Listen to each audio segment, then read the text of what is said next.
Idukki പെരുവന്താനത്ത് tapping തൊഴിലാളിയെ കാട്ടാന ചവിട്ടിക്കൊന്നു. കാഞ്ഞിരപ്പള്ളി സ്വദേശി പുരുഷോത്തമനാണ് മരിച്ചത്. മകനൊപ്പം റബ്ബർ ടാപ്പിംഗ് ചെയ്യുന്നതിനിടെയാണ് ആന ആക്രമിച്ചത്. മുഹമ്മദ് ആഷിഖ് വിവരങ്ങൾ നൽകാനായി. ആഷിഖ്, ഇത് എപ്പോഴാണ് ഈ സംഭവം നടക്കുന്നത്? മറ്റു വിശദാംശങ്ങൾ.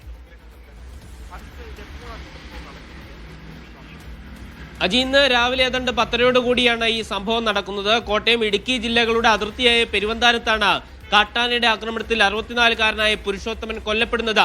പെരുവന്താനത്ത് റബ്ബർ തോട്ടത്തിൽ റബ്ബർ എസ്റ്റേറ്റ് ആണ്. അവിടെ ഈ റബ്ബർ വെട്ടിക്കൊണ്ടിരിക്കുകയായിരുന്നു. മകനൊപ്പം റബ്ബർ വെട്ടിക്കൊണ്ടിരിക്കുന്നതിനിടെ പുരുഷോത്തമന് നേരെ കാട്ടാന ആക്രമിക്കുകയായിരുന്നു. കാട്ടാന ആക്രമണത്തിൽ സംഭവ സ്ഥലത്ത് വെച്ച് തന്നെ പുരുഷോത്തമൻ കൊല്ലപ്പെടുന്നുണ്ട്. തുടർന്ന് ഫോറസ്റ്റ് അധികൃതരെ അടക്കം അറിയിക്കുകയും മൃതദേഹം തൊട്ടടുത്തുള്ള പെരുവന്താനത്തുള്ള സ്വകാര്യ ആശുപത്രിയിലേക്ക് മാറ്റുകയും ചെയ്തു. ആ പ്രദേശത്ത് മുൻപും ഈ കഴിഞ്ഞ ദിവസങ്ങളിലടക്കം കാട്ടാനയുടെ സാന്നിധ്യം ഉണ്ടായതായിട്ടാണ് നാട്ടുകാർ പറയുന്നത്. കഴിഞ്ഞ ദിവസങ്ങളിൽ കാട്ടാന എത്തി കൃഷി നശിപ്പിക്കുന്ന അടക്കമുള്ള സംഭവങ്ങൾ ഉണ്ടായിരുന്നു. ഈ വിഷയങ്ങളെല്ലാം ഫോറസ്റ്റ് അധികൃതരുടെ ശ്രദ്ധയിൽപ്പെടുത്തിയിരിക്കുന്ന സാഹചര്യം കൂടി ഉണ്ടായിരുന്നു. എന്നിട്ട് കൂടിയും കാട്ടാനയുടെ ആക്രമണത്തിൽ ഒരാൾ കൊല്ലപ്പെടുന്ന സാഹചര്യം ഒഴിവാക്കാൻ കഴിഞ്ഞില്ല എന്നുള്ളത് നാട്ടുകാരുടെ ഭാഗത്തു നിന്ന് വലിയ പ്രതിഷേധം ഉണ്ടാക്കുന്നുണ്ട്. ഇപ്പോൾ നിലവിൽ പെരുവന്താനത്തുള്ള സ്വകാര്യ ആശുപത്രിയിലാണ് പുരുഷോത്തമന്റെ മൃതദേഹമുള്ളത്.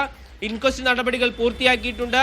പോസ്റ്റ്മോർട്ടം നടപടിക്കായി കോട്ടയം മെഡിക്കൽ കോളേജിലേക്ക് മൃതദേഹം മാറ്റാനുള്ള നീക്കത്തിലാണ് ഈ ഘട്ടത്തിലുള്ളത്. അതേസമയം മരിച്ചുപോയ ഈ പുരുഷോത്തമന്റെ കുടുംബത്തിന് നഷ്ടപരിഹാരം അടക്കമുള്ളവ ലഭ്യമാക്കാനുള്ള നടപടികൾ സ്വീകരിച്ചു വരികയാണ് എന്നാണ് ഫോറസ്റ്റ് ഉദ്യോഗസ്ഥർ പറയുന്നത്. പക്ഷേ വലിയ പ്രതിഷേധം ഇപ്പോൾ ആ പ്രദേശത്ത് രൂപപ്പെട്ടു വരുന്നുണ്ട് എന്നുള്ളതാണ്. കാരണം മുൻപ് തന്നെ ഇത്തരം കാട്ടാനകളുടെ സാന്നിധ്യം റിപ്പോർട്ട് ചെയ്തിട്ടും ഇത്തരം ഒരു കാട്ടാന ആക്രമണത്തിൽ ഒരാൾ മരണപ്പെടുന്ന സംഭവം ഒഴിവാക്കാനായില്ല എന്നുള്ളത് വലിയ പ്രതിഷേധങ്ങൾക്കാണ് വഴിവെക്കുന്നത്. നിലവിൽ അവിടെ CPM-ന്റെ അടക്കം നേതൃത്വത്തിൽ പ്രതിഷേധ പരിപാടികൾ ആസൂത്രണം ചെയ്യുകയാണ്.